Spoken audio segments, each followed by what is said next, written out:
Salut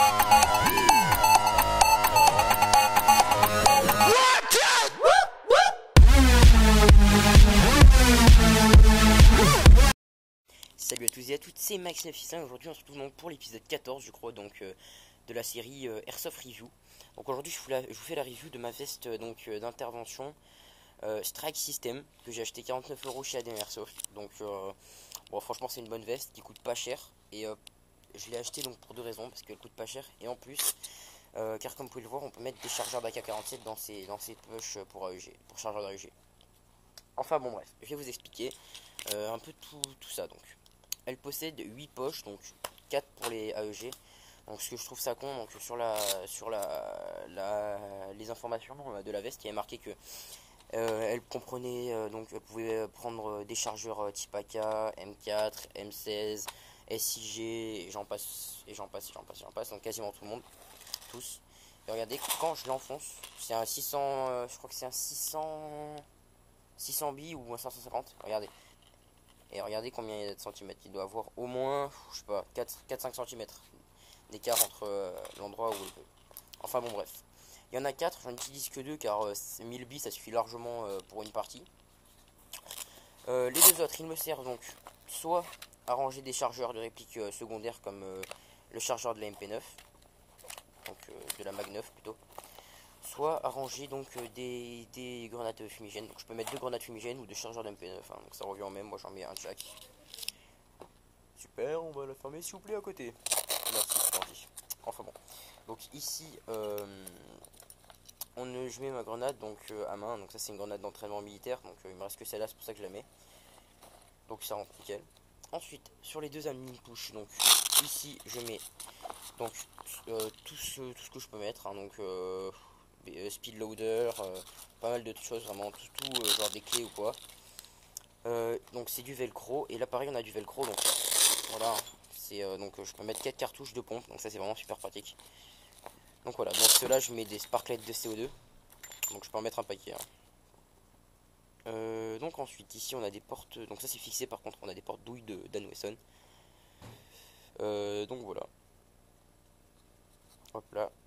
Ici on a donc une sorte de petit crochet donc sur lequel je mets un mousqueton, tout simplement pour attacher ma sangle pour que ça soit mieux. Et pour finir donc sur le devant on a une poche ici pour la radio que moi j'utilise pour un BB loader, mais vous pouvez mettre aussi des couteaux, etc. Voilà pour le dos de la veste. Donc on a la dernière poche, la 8ème, donc à zip, dans laquelle vous pouvez ranger tout simplement un bon sachet de billes, donc de 3000 billes par exemple, sur celui-là. Vous pouvez aussi y mettre une bouteille d'eau ou enfin des outils, des trucs comme ça. On a ici une bande de velcro, donc pas celui qui scratch, l'autre quoi, qui peut servir à mettre des patchs, etc. Ici le système d'ajustement, donc pareil par velcro, donc hein, c'est vraiment long et on peut le décrocher totalement. Moi j'ai pas envie de le faire pour pas le dérégler. Donc voilà, ici le système donc pour resserrer la veste, donc avec ce petit truc là donc que l'on fait avancer pour serrer tout simplement. Donc voilà pour la veste, c'est à peu près tout. Donc oui, juste pour le système de fermeture qui est assez sympa, donc c'est à zip aussi pour la veste. Donc voilà, c'est à peu près tout. On se retrouve donc pour la deuxième partie où je vais vous montrer donc les reloads avec la veste, etc. Bye.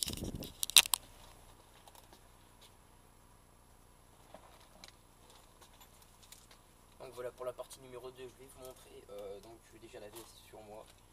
Donc la veste elle est pas trop épaisse, c'est ce qui est pratique, ce qui fait que quand on prend une bille on la sent quand même si elle nous fait pas mal on la sent quand même. Donc ça c'est quand même quelque chose d'assez pratique, étant donné que les gens qui vous traitent après d'Highlander et tout ça parce que vous dites pas out et tout, alors vous la sentez pas et tout ça même si vous ne l'entendez pas. Enfin bon, c'est assez pratique, en plus vous êtes assez dégagé sur les côtés donc pour avoir une maniabilité, etc. Donc ça c'est assez cool.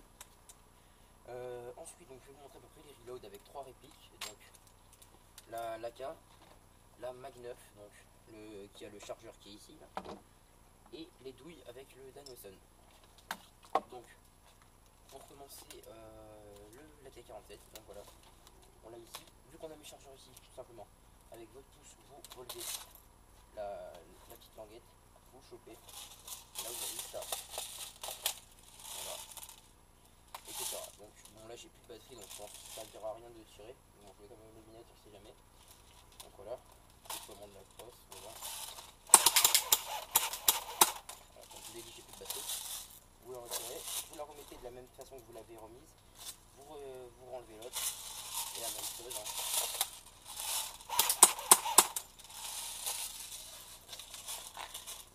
Donc voilà, je vais faire de l'autre côté maintenant pour vous montrer ce que ça donne de l'autre côté. Voilà, moi je vais juste fermer la crosse. Donc voilà, rapidement ça fait.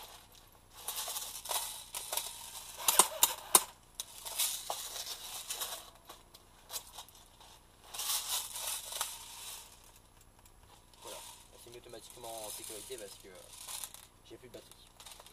Donc voilà pour la garantie. Donc je vais enlever ça. Pour la Mag 9, donc, qui est en général à 2 chargeurs, je vais mettre le fumigène et la Mag 9 dans le même, juste pour vous faire comme si c'était donc avec 2 chargeurs. Donc voilà. De la même façon.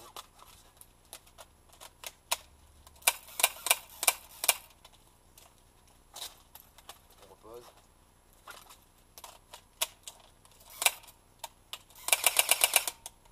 Donc c'est une Mag 9 basse qualité, hein, j'ai déjà fait la review il n'y a pas longtemps.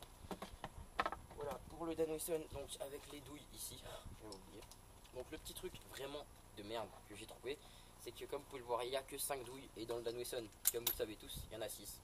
Donc voilà, bon là j'ai la 6ème ici, donc on va faire comme si elle y était ici, hein. C'est juste pour le truc. Vous tirez. Vous savez quoi, je vais même carrément pour vous mettre la petite capsule de CO2, donc juste avant de tirer, pour vous montrer la puissance du Danwesson. Voilà.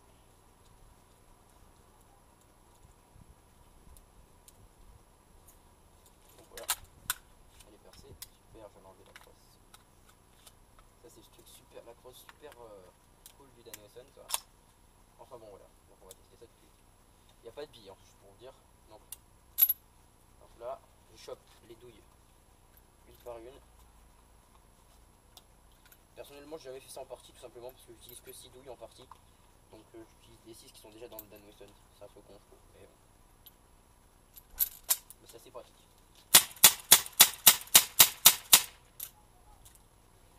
Vous sortez les douilles et pour les remettre.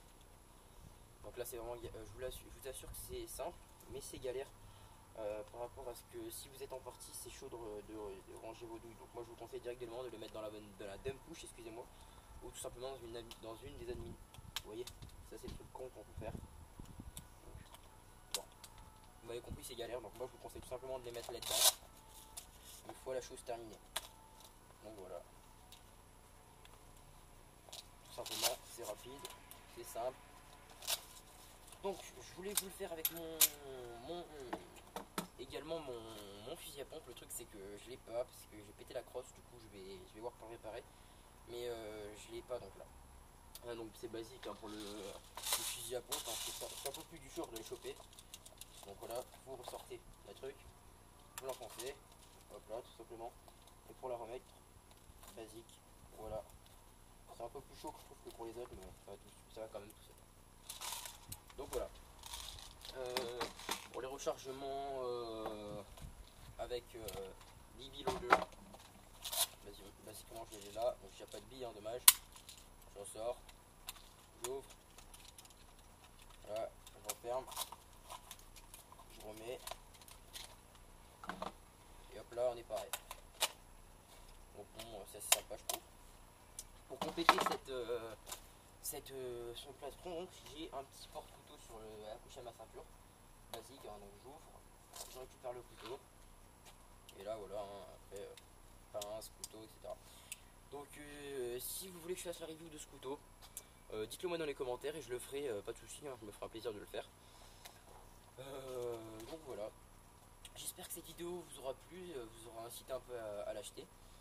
Pour moi mon prochain plastron ça sera un Siras. Donc les Siras, leur petit défaut c'est que c'est un peu gros, donc ça coûte un peu plus cher, hein, 90 € je crois, mais c'est vraiment super classe et je trouve ça vraiment super. Donc bon, c'est un peu le modèle au-dessus. Mais voilà, donc je ferai aussi la review du Shiraz, mais ça c'est dans quelques mois. Allez, bye tout le monde.